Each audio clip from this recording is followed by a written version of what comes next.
अस्सलाम वालेकुम। इस वीडियो के अंदर हम लोग मॉडल क्वेश्चन पेपर डिस्कस करेंगे board of secondary education Karachi की तरफ से। ये मॉडल पेपर मैट्रिक क्लास की मैथमेटिक्स का है, यानी कि पेपर 2 मैथमेटिक्स का, और ये 2023 में आया था और ये बात अब कंफर्म हो चुकी है कि 2026 में भी इसी पेपर पैटर्न से पेपर आएगा, यानी कि मैट्रिक क्लास का पेपर जो 2026 में आएगा वो इसी पेपर पैटर्न से आएगा। तो चले इस पेपर पैटर्न को जरा एक दफा रिव्यू कर लेते हैं कि किस तरह से आप लोग की तैयारी बेहतर हो सकती है। सबसे पहले भाई उसी तरीके से जैसे आपने 9 क्लास में पढ़ा था, 3 घंटे का आपका पेपर है। टोटल 75 मार्क्स का आपका पेपर है। तीन ही सेक्शन है आपके पास। सबसे पहले सेक्शन ए 15 मार्क्स का, और सेक्शन ए में आपको 15 MCQs दिए जाएंगे पूरी बुक में से, ठीक है जी। अच्छा जी, इसके बाद आ जाते हैं हम सेक्शन बी। 30 मार्क्स का 6 सवाल करने हैं आउट ऑफ 10 क्वेश्चंस, जैसा 9 में था। हर सवाल जो है वो आपका 5 मार्क्स का होगा, ठीक है ना। चलें अब हम ये देखते हैं कि भाई वो जो 6 सवाल आपने करने हैं और वो जो 10 सवाल वो देंगे पेपर में, वो किन किन चैप्टर्स में से होंगे। अच्छा भाई, अब ये देखें, ये सबसे पहला सवाल चैप्टर नंबर 17 में से होगा। अब ये जो सवाल यहाँ पे चैप्टर नंबर 17 का शामिल किया है ना, ये तो 17.5 एक्सरसाइज में से है। लेकिन इसके बाद देखें, ये पेपर पैटर्न 2023 में आया है। 2023 में इसी पेपर पैटर्न से पेपर हुआ, 2024 में, 25 में, और अभी 26 में भी होने जा रहा है इसी पेपर पैटर्न से। लेकिन किसी साल भी ये सवाल रिपीट नहीं हुआ है, यानी कि चैप्टर नंबर 17 में से ही आया है एक शॉर्ट, मगर ये सवाल नहीं आया है। तो चैप्टर नंबर 7 के कौन कौन से सवाल इंपॉर्टेंट है, इसकी इंपॉर्टेंट एक्सरसाइजेस की एक मैंने पूरी PDF बना दी है, वो भी डिस्क्रिप्शन लिंक में मौजूद है।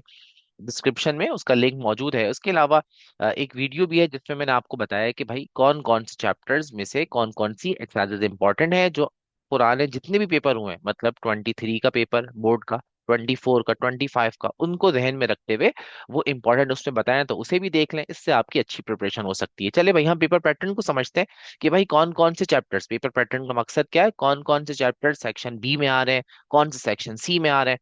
तो एक तो हमारा सवाल हो रहा है चैप्टर नंबर 17 में से, ठीक है। एक सवाल हमारा कहाँ से आ रहा है, चैप्टर नंबर 18 में से। इसके बाद एक सवाल हमारा चैप्टर नंबर 20 में से आ रहा है। इसका मतलब है 19 में से सेक्शन बी में कोई सवाल नहीं आ रहा, ठीक है। अच्छा भाई, 17 में से सवाल निकल रहा है, 18 में से निकल रहा है, 20 चैप्टर नंबर 20 में से एक सवाल आ गया, 21 में से एक सवाल आ गया, 22 में से एक सवाल आ गया, ठीक हो गया ना। के बाद अगर आप देखें तो ये सवाल भी चैप्टर नंबर 30 में से है, क्वेश्चन नंबर 7 भी चैप्टर नंबर 30 में से, क्वेश्चन नंबर 8 भी चैप्टर नंबर 30 में से। दो सवाल हमारे चैप्टर नंबर 30 में से आ गए। और उसके बाद क्या है, ये भी थ्योरम, और ये भी थ्योरम है, और ये भी थ्योरम है। मतलब ये सवाल थ्योरम है, ये थ्योरम है, और ये थ्योरम है। लेकिन जो तीसरा थ्योरम है ना, उसमें और करके एक सवाल चैप्टर नंबर 22 में से प्रैक्टिस का सवाल आ गया।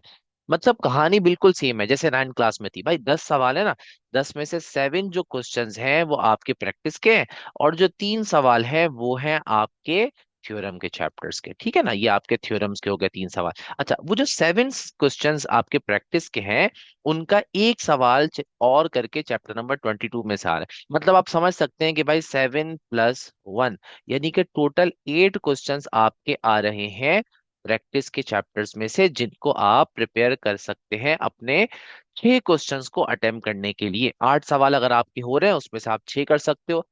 आपकी मर्जी है, आप सेक्शन बी में थ्योरम याद करें, अदरवाइज मैट्रिक क्लास का मैथ्स का पेपर विदाउट थ्योरम्स याद किए आपका हो सकता है यहाँ से, ठीक है। और रिवाइज कर लेते हैं हम। चैप्टर नंबर 17 में से सवाल आ रहा है, 18 में से आ रहा है, 20 में से सेक्शन बी में आ रहा है, 21 में से आ रहा है, 22 में से आ रहा है, 30 में से आ रहा है आपके पास, ठीक है। फिर एक और 30 में से, मतलब 30 में से दो शॉर्ट, और 22 में से एक और, मतलब 22 में से भी दो शॉर्ट। ये हमारे हो गए सेक्शन बी। चले भाई, इसके बाद हम चलते हैं सेक्शन सी में। कितने सवाल करने हैं, 3 सवाल। कितने दिए जाएंगे टोटल, 5 सवाल, जिस तरह मैट्रिक 9 क्लास में था। 5 क्वेश्चंस आपको दिए जाएंगे, तो 5 क्वेश्चंस आपको दिए जाएंगे।